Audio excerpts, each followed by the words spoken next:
صرف ایک ماہ میں برآمدات میں 9% اضافہ انتہائی تسلی بخش، برآمدات پر مبنی ترقی حکومت کی اولین ترجیح ہے۔ وزیراعظم کا نئے مالی سال کے پہلے ماہ میں ہی برآمدات 2.7 ارب ڈالرز تک پہنچانے پر اطمینان کا اظہار، کہا کہ بہتر معاشی پالیسیوں اور ترجیحات کی بدولت معاشی اعشاریے درست سمت میں گامزن ہیں۔ حکومت ملک میں کاروبار دوست ماحول کی فراہمی کے لیے کوشاں ہے، بیرون ملک مقیم پاکستانیوں کو مزید سہولیات فراہم کی جا رہی ہیں۔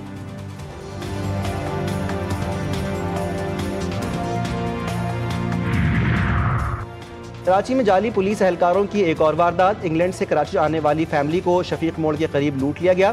سائرن اور واکی ٹاکی سے کار سوار ملزمان نے پولیس بن کر گاڑی رکوائی، جعلی اہلکاروں نے گاڑی روک کر اسلحے کے زور پر نقدی اور زیورات لوٹ لیے۔ واردات میں 15,000 روپے نقد، 9 تولے سونا اور 2,000 برطانوی پاؤنڈز لوٹے گئے۔ ملزمان نے خواتین کے طلائی زیورات، چوڑیاں، کنگن، انگوٹھیاں، ٹاپس بھی اتروا لیے۔ واردات میں گاڑی کے ڈرائیور سے بھی 7,000 روپے نقد رقم چھین لی گئی۔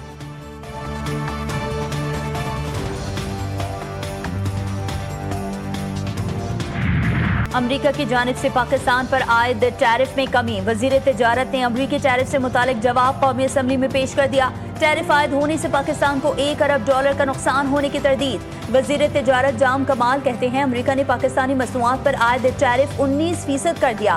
ٹیرف میں کمی سے پاکستان کی ٹیکسٹائل کی برآمدات میں اضافے کا امکان۔ امریکی صدر کی بھارت پر 50% ٹیرف کے بعد مزید پابندیاں لگانے کی دھمکی، کہا بھارت پر 50% ٹیرف لگایا ہے، یہ تو صرف آغاز ہے، بہت کچھ دیکھنے کو ملے گا، مزید پابندیاں عائد کی جائیں گی، ٹیرف کے ذریعے امریکہ میں اربوں ڈالرز آئیں گے، روس کی پالیسیاں امریکی سلامتی کے لیے خطرہ ہیں، روس سے تیل کی خریداری پر چین پر بھی مزید ٹیرف لگا سکتے ہیں۔ وفاقی حکومت کا 24 سرکاری اداروں کی 3 مراحل میں نجکاری کا فیصلہ، وزیر نجکاری عبدالعلیم خان نے تفصیلات قومی اسمبلی میں پیش کی۔ کہتے ہیں پہلے مرحلے میں 1 سال میں 10 اداروں کی نجکاری کی جائے گی، دوسرے مرحلے میں 1 سے 3 سال میں 13 اداروں کی نجکاری کی جائے گی۔ ایک ادارے کی نجکاری کے لیے 3 سے 5 سال کا آخری مرحلہ ہوگا۔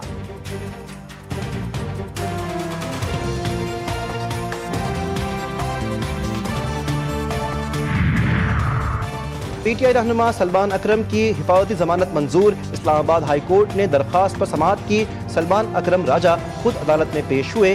سلمان اکرم راجہ نے کہا مقدمات کی تعداد کا علم نہیں، تحفظ دیا جائے۔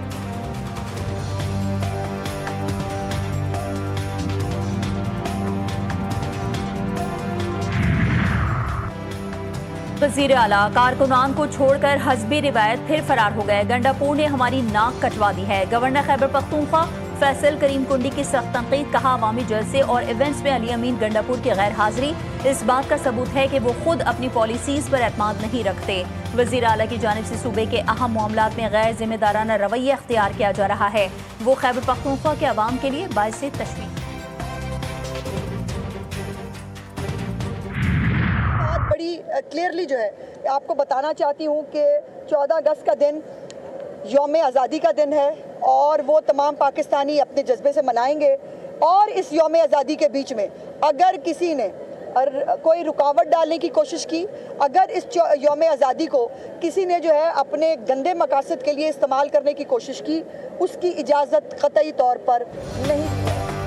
پی ٹی آئی کے احتجاج کی کال ناکام، فساد گروپ کو ہر بار فساد کرنا ہوتا ہے، الزام تراشی بانی پی ٹی آئی کا وتیرہ ہے۔ وزیر اطلاعات پنجاب عظمیٰ بخاری کی تنقید، کہا فساد گروپ کو ملکی اور سفارتی ترقی پسند نہیں، یوم آزادی پر کوئی رکاوٹ ڈالنے کی اجازت نہیں دی جائے گی۔